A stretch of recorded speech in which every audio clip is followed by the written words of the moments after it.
ऐसा कोई सवारी आपने देखा है जिसमें टांगा आगे चलता है, घोड़ा पीछे चलता है? और मोदी जी से मेरी व्यक्तिगत कोई लड़ाई नहीं है। मोदी जी से मेरी लड़ाई केवल उनकी दो बातों को लेकर है, स्टाइल ऑफ फंक्शन, उनकी शैली जो है काम करने की, और दूसरा उनकी नीतियां। मैं इतना ही आपसे कहना चाहूंगा, आप लोग वोटर नहीं है, दुर्भाग्य है, लेकिन अगर इलेक्टोरल कॉलेज के लोग हमको जिता देते हैं ना, तो शपथ लेने के दूसरे दिन से एजेंसियों का दुरुपयोग बंद हो जाएगा। अखिलेश जी बगल में बैठे हैं, इन्होंने भी बुलडोजर का इस्तेमाल किया, लेकिन वर्ल्ड क्लास सड़कों को बनाने के लिए बनाए ना, वर्ल्ड क्लास, उसमें बुलडोजर चलाया। अब ये घर गिराने के लिए, और वो भी विशेषकर एक समुदाय विशेष का घर गिराने के लिए बुलडोजर का इस्तेमाल करना, इससे गैर कानूनी कुछ हो ही नहीं सकता है। ये वोट की राजनीति हम लोग कहां तक ले जाना चाहते हैं, किस हद तक ले जाना चाहते हैं? कई राज्यों में चुनी हुई सरकारों को गिराने का काम किया गया, और वे नहीं है कि अचानक लोगों को बुद्धि आ गई। महाराष्ट्र में जो शिवसेना के विधायक थे, 2.5 साल के बाद अचानक बोधि ट्री के नीचे बैठे और उनको ज्ञान उनके मन में प्रस्फुटित हो गया। ऐसा नहीं हुआ। हम सब जानते हैं कि क्या खेल हुआ। पिछले 5 साल से राष्ट्रपति भवन में एक राष्ट्रपति जी बैठे हैं ना, एक खास समुदाय के हैं, इसी प्रदेश के हैं। तो पूरे देश में पिछले 5 वर्षों में क्या उस समुदाय की तरक्की हो गई?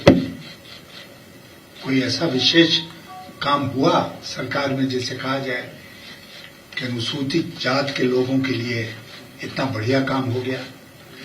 क्यों? क्योंकि एक व्यक्ति के उत्थान से पूरे समुदाय का उत्थान नहीं होता है। झारखंड में, मैं भी झारखंड से आता हूं, तो झारखंड में ये गवर्नर थी ना 6 साल, उस समय भी अधिकार थे गवर्नर के। लेकिन उस बात को छोड़िए, अभी भारत सरकार ने एक नया फरमान निकाला है, और वो नया फरमान क्या है कि भारत सरकार पहले ही जो डेवलपर है, डेवलपर कौन है आज के दिन, 1-2 लोग जो हैं आप जानते हैं, तो जो डेवलपर है उससे वो जिस इलाके का डेवलपमेंट होने वाला है उसके पैसे ले लेंगे। उसमें जंगल काटना भी शामिल है। जंगल का इलाका है, जंगल काटना है, लेकिन वो जंगल पहले काट लेंगे, और राज्य सरकारों को कहा जा रहा है कि कटने के बाद आप उनका कंसेंट लीजिए। ऐसा कोई सवारी आपने देखा है जिसमें टांगा आगे चलता है, घोड़ा पीछे चलता है? यही हो रहा है। एक उदाहरण दे रहा हूं, कल अगर आपकी मुलाकात हो तो आप पूछिए उनसे इस तरह का बेतुका आदेश भारत सरकार ने क्यों निकाला है।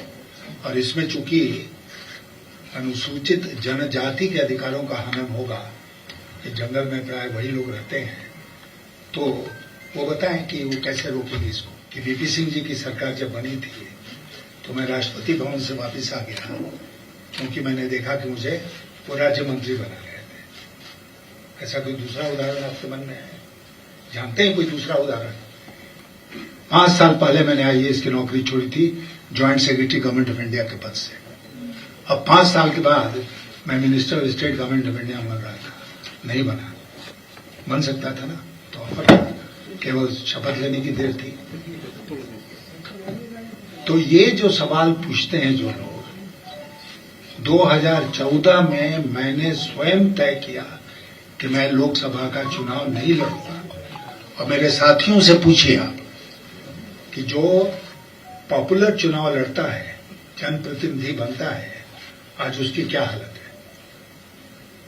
उसको लोग रात दिन रात दिन उसको अपने काम के लिए इस्तेमाल करना चाहते हैं।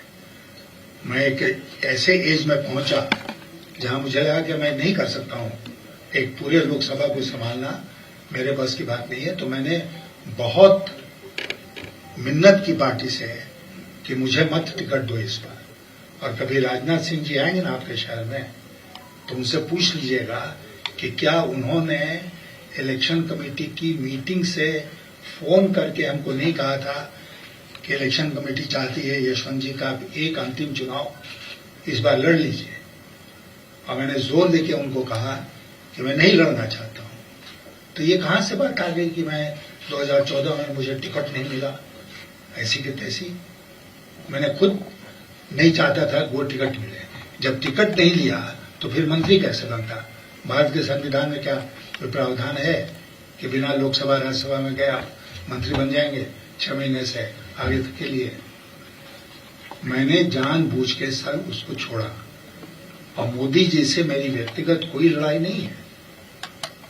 मोदी जी से मेरी लड़ाई केवल उनकी 2 बातों को लेकर है, स्टाइल ऑफ फंक्शनिंग, उनकी शैली जो है काम करने की, और दूसरा उनकी नीतियां, स्टाइल ऑफ फंक्शनिंग और उनकी नीतियां।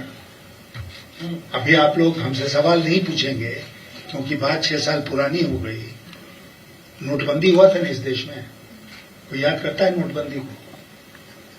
कोई याद नहीं करता है 6 साल बाद। और सारा का सारा काला धन इस देश का सफेद हो गया था, because the entire amount currency came back into the banking system. सब बैंक में आया, सफेद हो गया। किसी ने सवाल पूछा, आज कोई सवाल पूछा है नोटबंदी के बारे में? मैंने जोर देके कहा है बार बार कि this is demonetization is the biggest scam of this century. लेकिन कोई समझे तब तो। ये तय हुआ था, उसमें अखिलेश जी थे, जयंत जी थे, इन लोगों ने बाकी विपक्षी दलों के साथ मिलकर तय किया। बहुत विचार विमर्श हुआ। उसके बाद जब मेरे नाम की बात आई और फाइनलाइज होने वाली थी तो अखिलेश जी को याद होगा शरद पवार जी के घर पर अनौपचारिक रूप से बैठक चल रही थी। तो शरद पवार जी ने हमको फोन किया और खड़गे जी ने, जो कांग्रेस के राज्यसभा में नेता हैं, उन्होंने हमको फोन किया और ये कहा कि हम लोगों ने ये तय किया है, आप इसको स्वीकार कीजिए। तो मैंने हामी भर दी। क्यों हामी भर दी? इसलिए हामी भर दी कि मेरी जो लड़ाई चल रही है, संघर्ष, उस संघर्ष की एक और श्रृंखला में एक और खड़ी है, राष्ट्रपति का चुनाव लड़ना। तो इस तरह मैं राष्ट्रपति का उम्मीदवार बना। अगर 15-20 दिन पहले मुझसे कोई पूछता कि आप राष्ट्रपति के उम्मीदवार बनने वाले हैं क्या, तो मैं समझता कोई बहुत हमारे साथ क्रूअल जोक कर रहा है। लेकिन आज के दिन सच्चाई है। तो इसलिए लोगों ने तय किया, विपक्षी दलों ने। मायावती जी उस बैठक में नहीं थी, नहीं थी, उनको शायद निमंत्रण भी नहीं था, इसलिए मुझे आश्चर्य नहीं हुआ। और एक बात कहूंगा तो शायद लोगों को बुरा लग जाए कि मैं बहुत सारी शक्तियों के साथ लड़ रहा हूं, केवल सरकारी पार्टी से नहीं लड़ रहा हूं, सरकार से भी लड़ रहा हूं। अटल जी के साथ काम करने में हम लोगों को बहुत आनंद आता था, और आनंद इसलिए आता था कि अटल जी सहमति में विश्वास रखते थे। वो स्वयं एक बहुत ही एक्स्ट्रॉर्डिनरी पार्लियामेंटेरियन था, आप इस बात को जानते हैं। एक बड़े भारी डेमोक्रेट थे, इस बात को भी आप जानते हैं। और मैं तो ऐसे कई उदाहरण यहां दे सकता हूं, शायद कल सुबह हो जाए, जिसमें कि उन्होंने हम लोगों को ये आदेश दिया कि विपक्ष के लोगों के साथ बैठकर बात करके रास्ता निकालो, पार्लियामेंट का काम रुकना नहीं चाहिए, निकालिए आप लोग रास्ता। ये अटल जी थे। अटल जी दुतरफा डायलॉग में विश्वास करते थे, और डायलॉग बराबर दुतरफा होगा। आप जो कह रहे हैं ना, आज की सरकार, आज के नेता कंसेंसस में नहीं, कॉन्फ्रंटेशन में विश्वास करते हैं। आज के नेता जो हैं उनको किसी भी प्रजातांत्रिक जो संस्थाएं हैं उसकी आवश्यकता नहीं है, क्योंकि वो एक तरफा अपना चलाते हैं। यही मैं जैसे आपको एक उदाहरण देता हूं कि राष्ट्रपति का चुनाव क्यों हो रहा है, क्या इसमें कंसेंसस नहीं बन सकता था? इसी में कंसेंसस बनाते। हमारे इतिहास में कई बार ऐसा हुआ है कि कोई चुनाव नहीं हुआ और एक व्यक्ति पर सब लोग सहमत हो गए। सरकार ने प्रयास किया? नहीं। गंभीर प्रयास? बिल्कुल नहीं किया।